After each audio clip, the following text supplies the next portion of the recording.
Mayavadis and atheists accept the forms of the deities in the temple of the Lord as idols, but devotees do not worship idols. They directly worship the personality of Godhead in His Archa incarnation. Archa refers to the form which we can worship in our present condition. Actually, in our present state, it is not possible to see God in His spiritual form because our material eyes and senses cannot conceive of a spiritual form. We cannot even see the spiritual form of the individual soul. When a man dies, we cannot see how the spiritual form leaves the body. That is the defect of our material senses. In order to be seen by our material senses, the Supreme Personality of Godhead accepts a favorable form which is called Archa Vigraha. This Archa Vigraha, sometimes called the Archa incarnation, is not different from Him. Just as the Supreme Personality of Godhead accepts various incarnations, He takes on forms made out of matter, clay, wood, metal and jewels.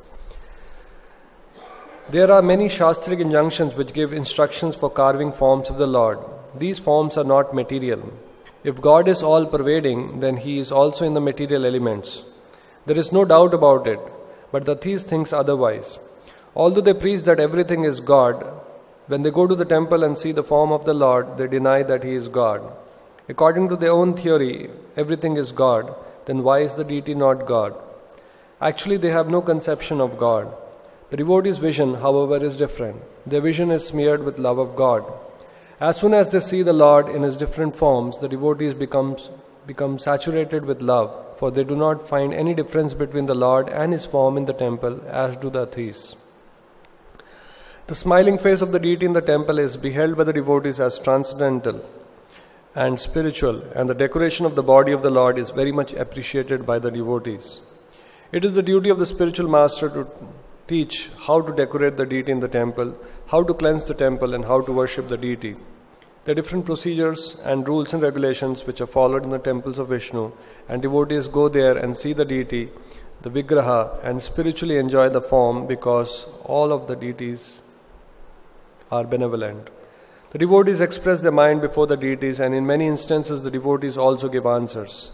But one must be very elevated devotee in order to speak with the Supreme Lord. Sometimes the Lord informs the devotees through dream. These exchanges of feeling between the deity and the devotees are not understandable by atheists, but actually the devotee enjoys them.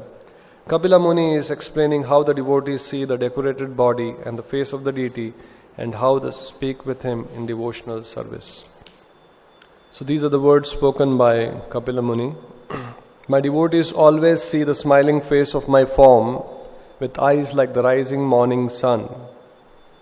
They like to see my various transcendental forms which are all benevolent, and they also talk favorably with me.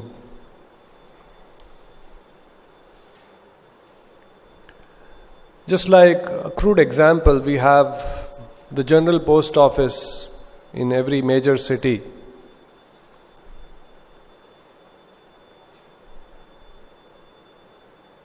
In a smaller town, generally there will be one post office.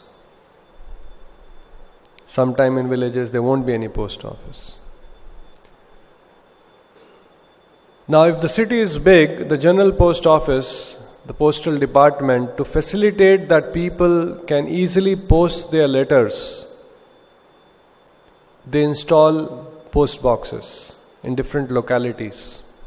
Although these days we don't see postal boxes everywhere because communication modes have changed. People, instead of writing letters, sending telegrams, now we have WhatsApp, we have various other modern communication tools. So the post boxes are installed in different localities to facilitate that people can easily post the letters. They don't have to come all the way, travel long distances and come and put the letter in the post box. It's a very crude example. Likewise, the Lord, understanding that it is difficult for us to approach Him, He is all spiritual. Prabhupada gives an example that When a man dies, we cannot see how the spiritual form leaves the body. What we see generally and what we interact with is the body.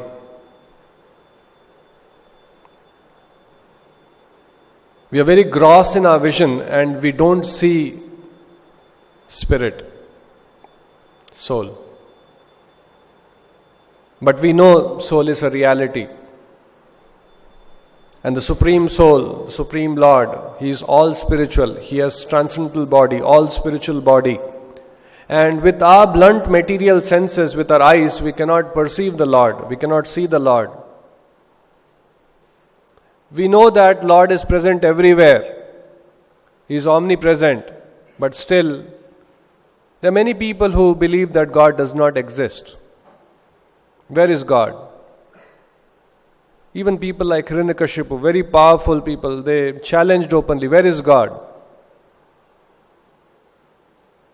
The Lord has created this world that if someone wants to live life with the understanding that God does not exist, there are enough reasons for him to be convinced of that fact.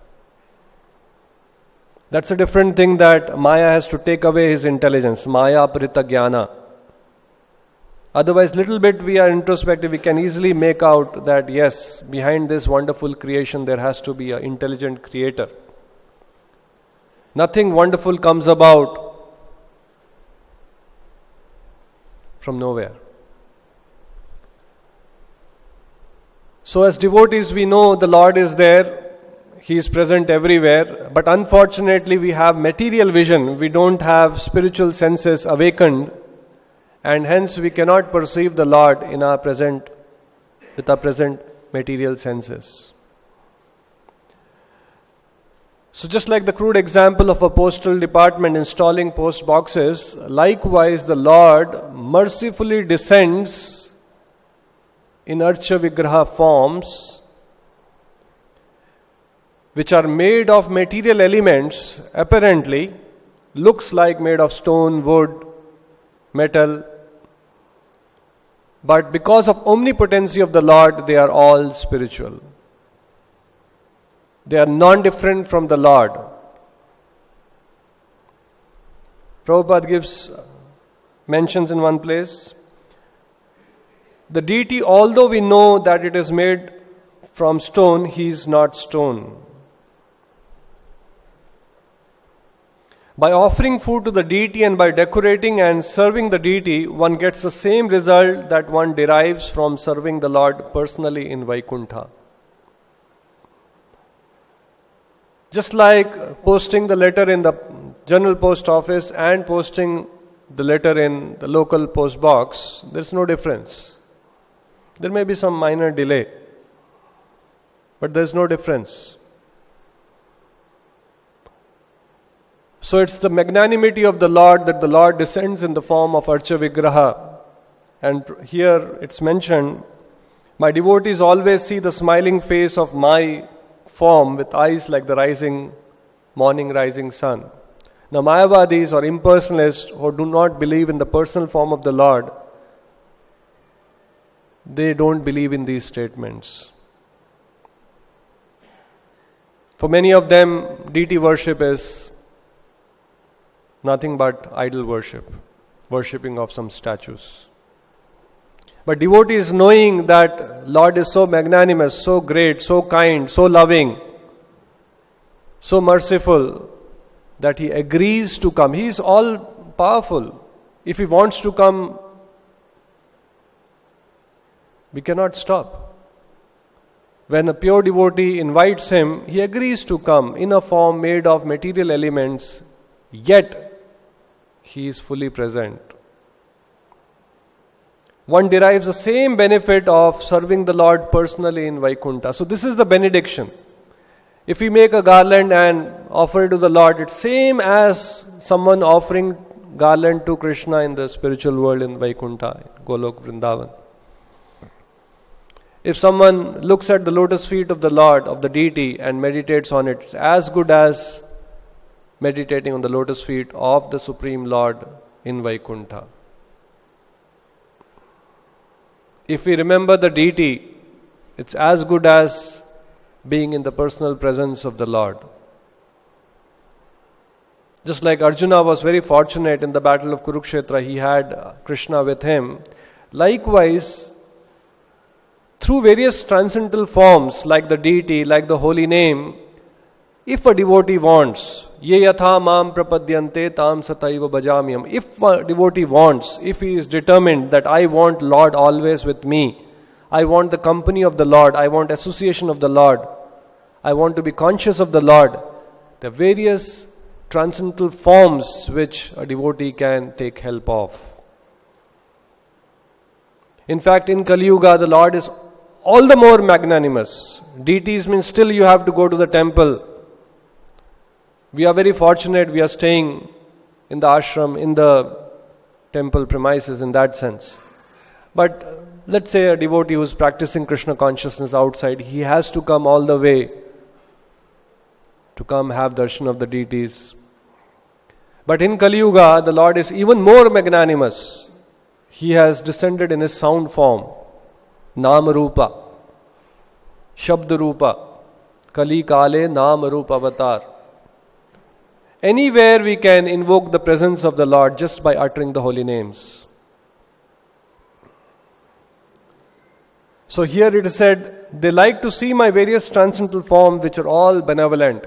Very benevolent. Benevolent means very, very merciful, very, very kind. It is because of mercy of the Lord we have these forms available to us. Prasadam, the holy name, the deity. Sometimes if we feel that we are spiritually going down, we should take help of these forms. Prabhupada in one place, if you're very disturbed, sit tightly in one place and chant the holy name till you feel clear consciousness. Or one is disturbed, one can go and reveal his mind to the deities. The deities, here it says, the exchanges of feelings between the deity and the devotees are not understandable by a theist. We can offer prayers. We can reveal our heart. Sometimes we feel, there is no one I can share my feelings. We can go and offer prayers. Prayers, yes, the prayers what we have, sung by acharyas, but we can also speak to the deities. We can talk just like you talk to somebody else.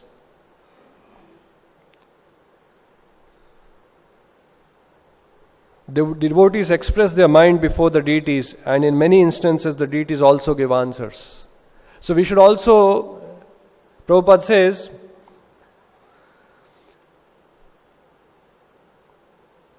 the deity, although we know it's made of stone, he is not stone. He is stone to the stone-hearted. So when we chant, when we read, when we hear, what we are doing is our heart which is stone-hearted right now.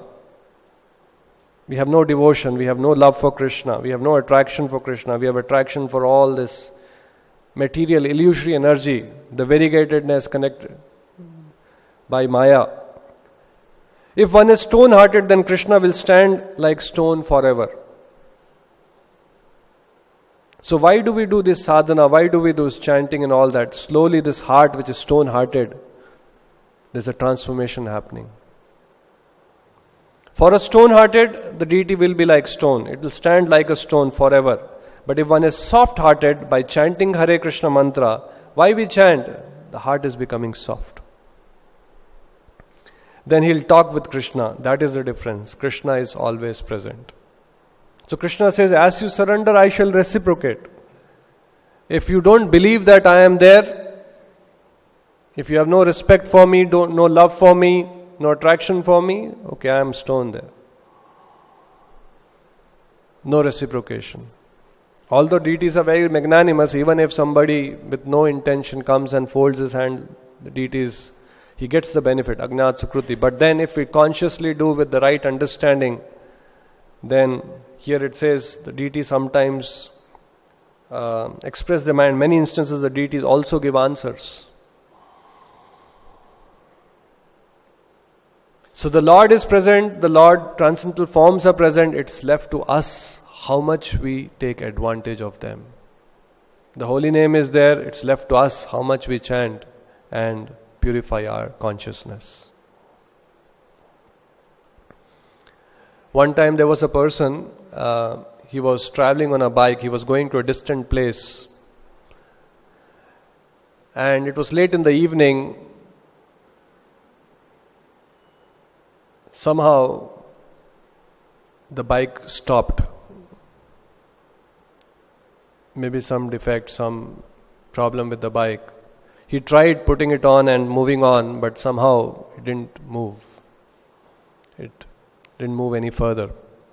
And it was late in the evening, so he started looking for some place where he can get the bike repaired and continue with his journey. And it's already late in the night. And somehow it was a very deserted place.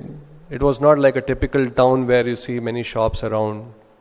So he got a little scared. How is he going to spend the night? Where is he going to get the bike repaired?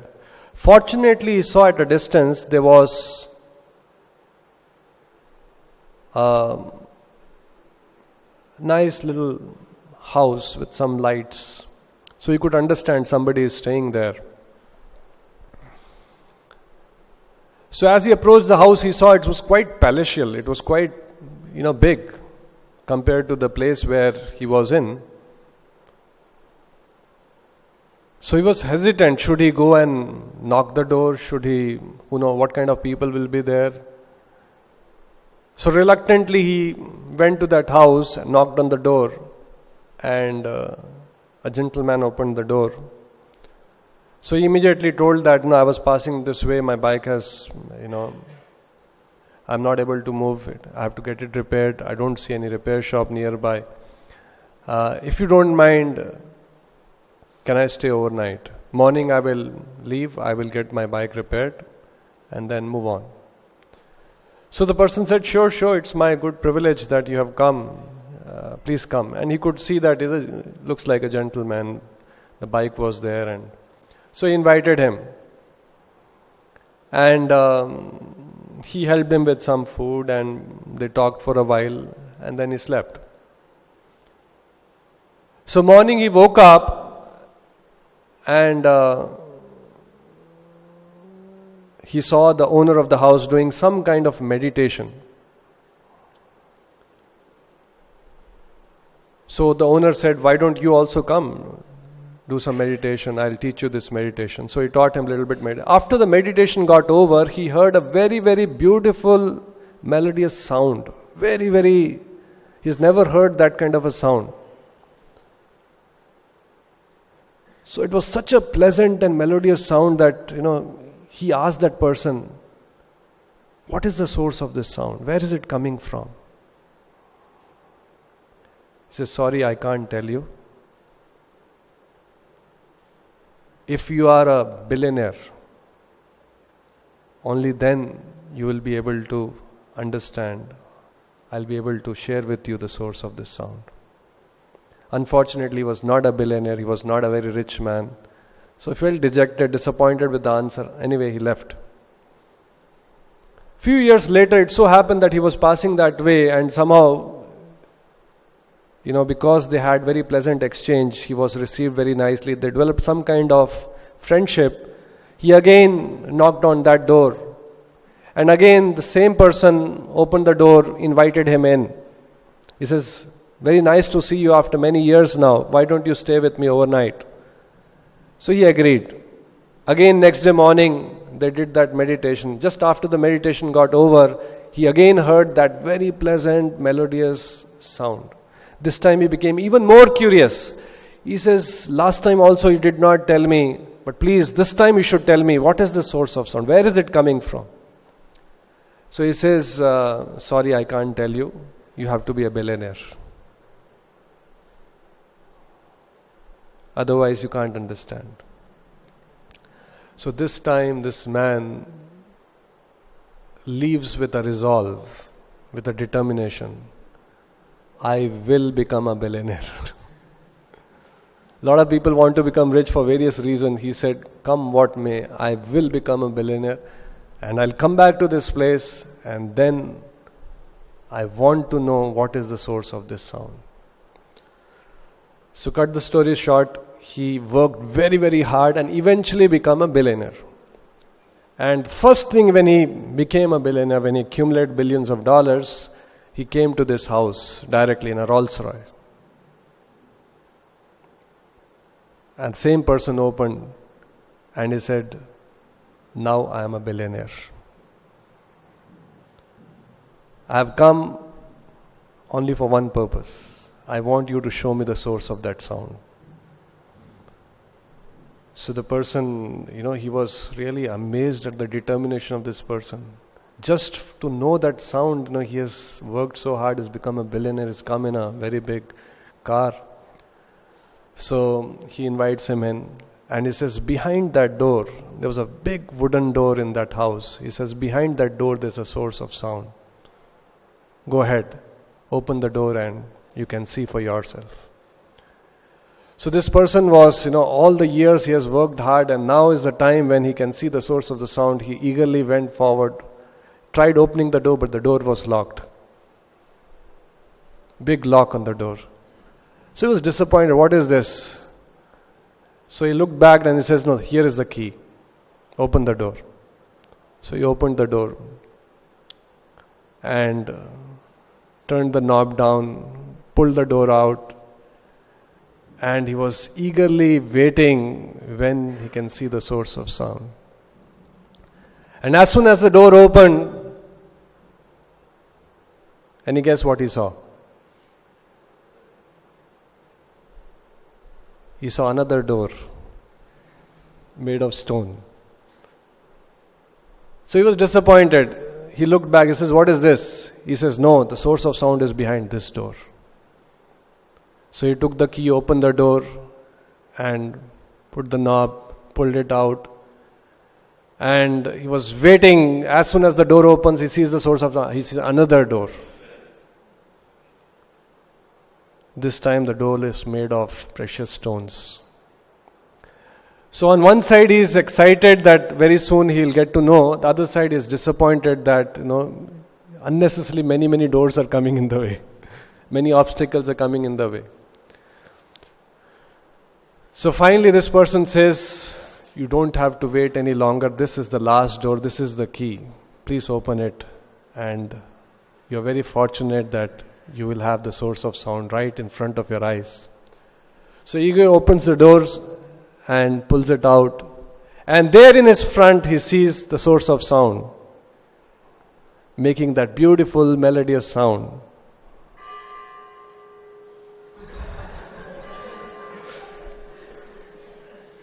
Can anyone tell me what is the source of sound?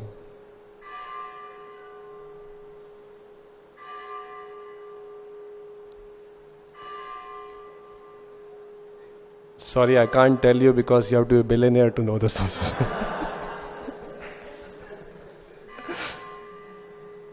So here, Prabhupada says, for a stone-hearted, the deity is like a stone.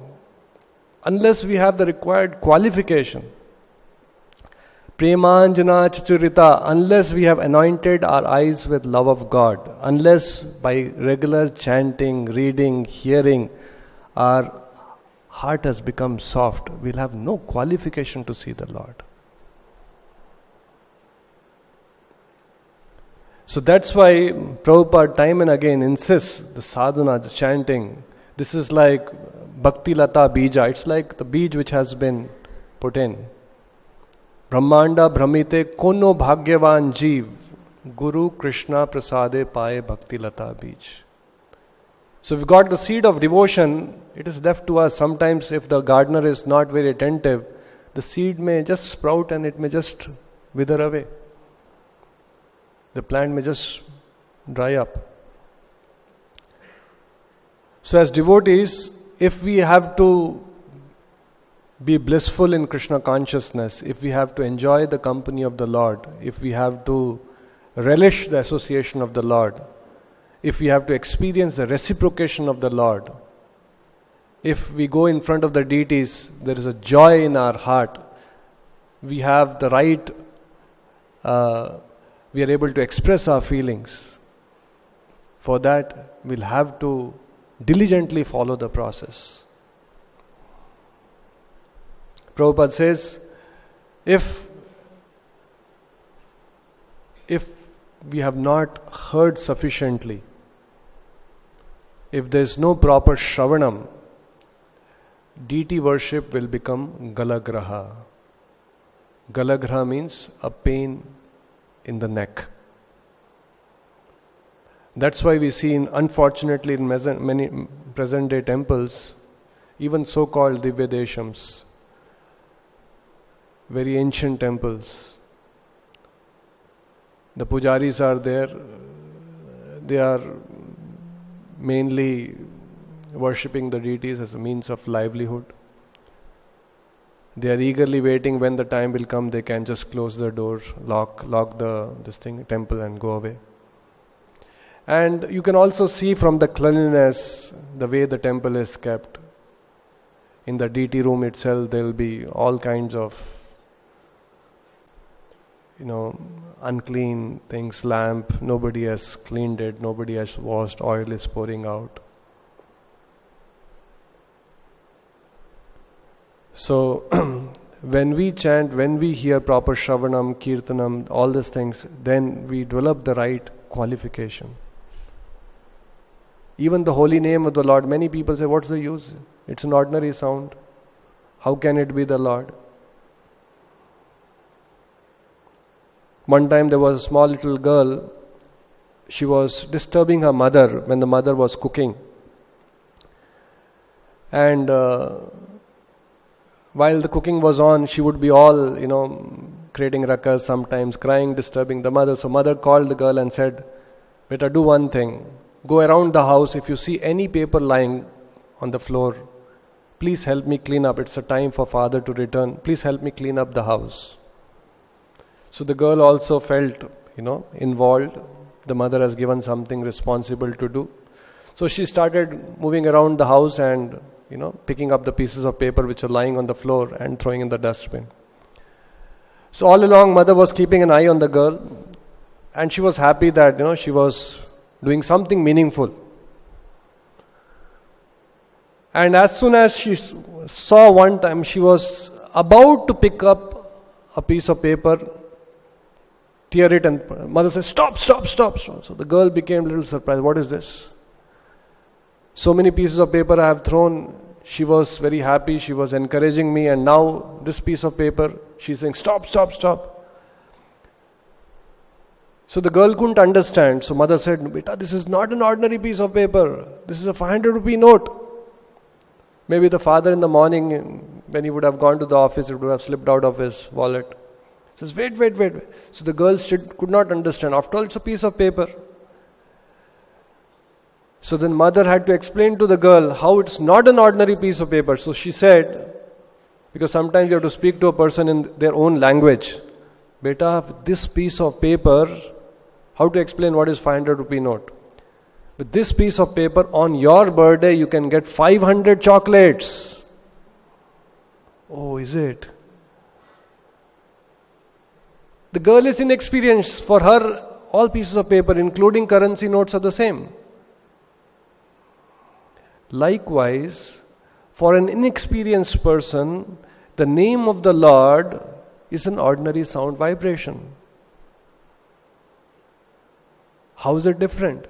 Hare Krishna, Rama, like any other word we utter, it's basically some vocal cords interacting and some sound being produced. Just like in a mundane example, we have pieces of paper which are worthless. You can put in the dustbin, you can trash it. And you also have pieces of paper which are worth.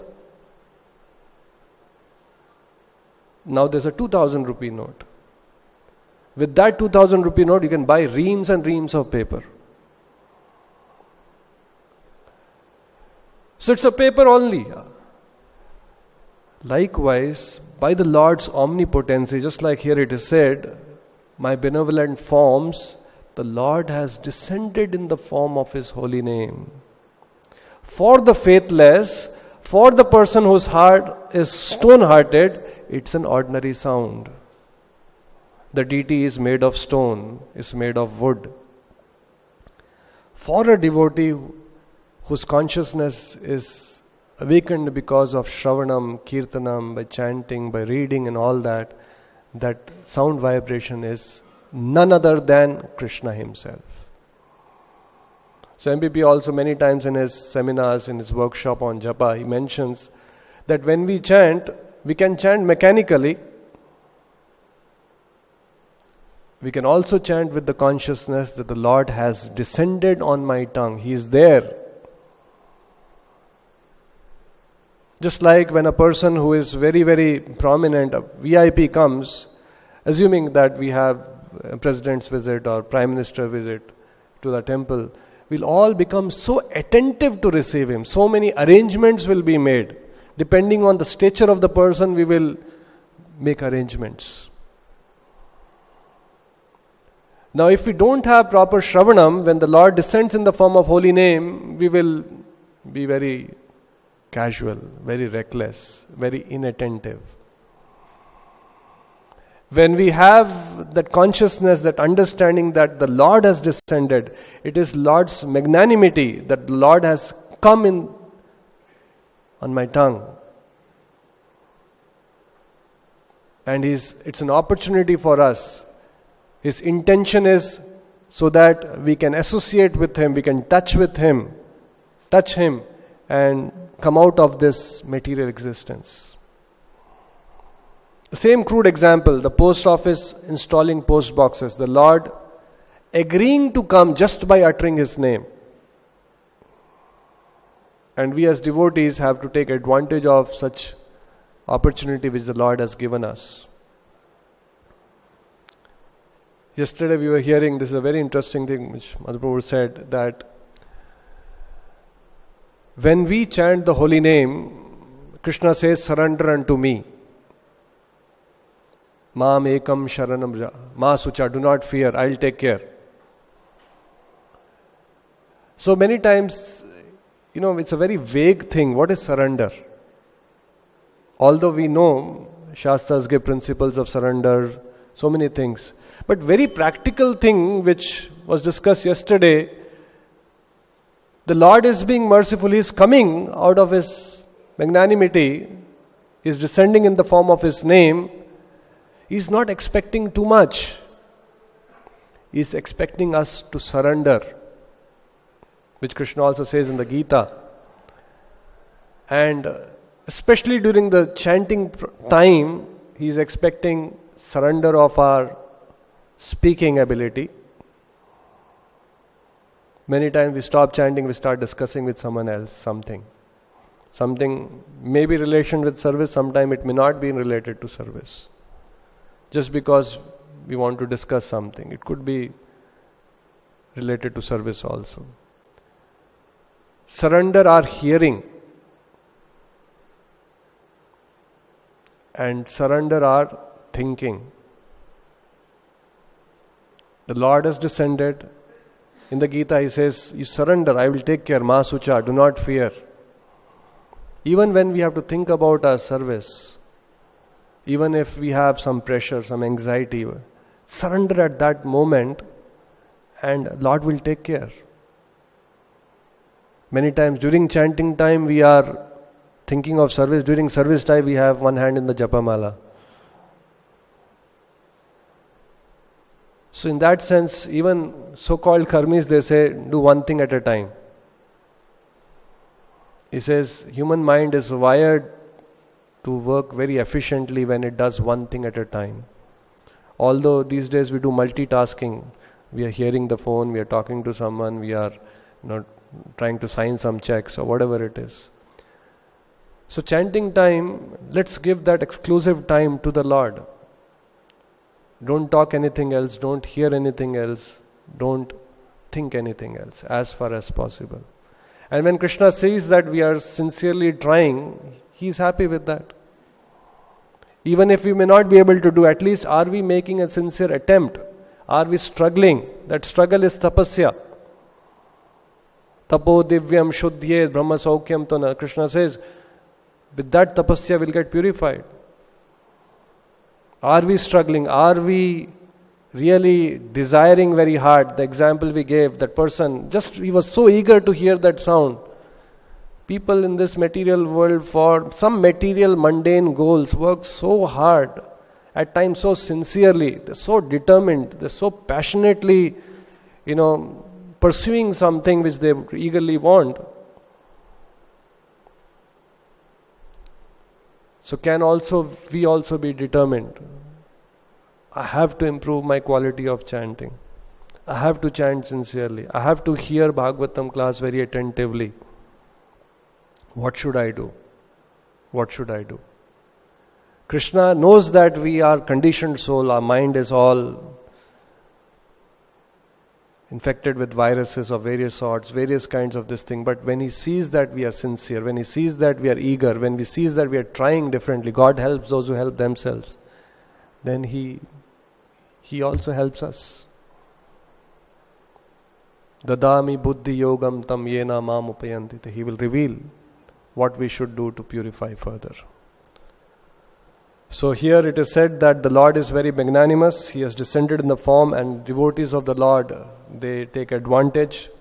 They relish such wonderful forms, which are all benevolent, and they talk favorably with me. So we'll stop here. Grantharaj Srimad Bhagavatam ki, Srila Prabhupada ki.